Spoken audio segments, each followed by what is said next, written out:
ராவணன் பாதி பிராமண குலத்தையும் பாதி அசுர குலத்தையும் சேர்ந்தவன். இவர் தந்தையின் பெயர் விஸ்ராவா ரிஷி முனிவர். ராவணனின் தந்தைக்கு 2 மனைவிகள். முதல் மனைவியின் பெயர் வாரவர்ணினி.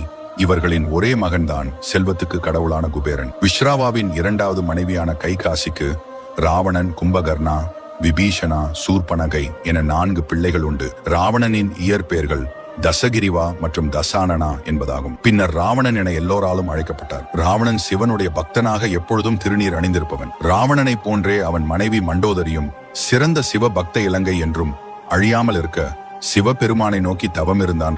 தவத்தில் மகிழ்ந்த சிவபெருமான் ஆத்மலிங்கத்தினை ராவணனுக்கு தந்தார். ராமாயணத்தில் ராவணனுக்கு 10 தலைகள் கொண்டவனாகவும் சித்தரிக்கப்படுகிறது. இங்கே 10 தலைகள் என்பது 10 துறைகளில் தலை சிறந்தவனாக ராவணன் இருந்தான் என்பதுவாகும். சிறந்த வீணை வித்துவான், சிறந்த சிவபக்தன், சிறந்த போராற்றல் கொண்ட வீரன் போன்ற 10 குணாதிசயங்கள் கொண்டவனாகவும் கருதுகோள்கள் உள்ளன.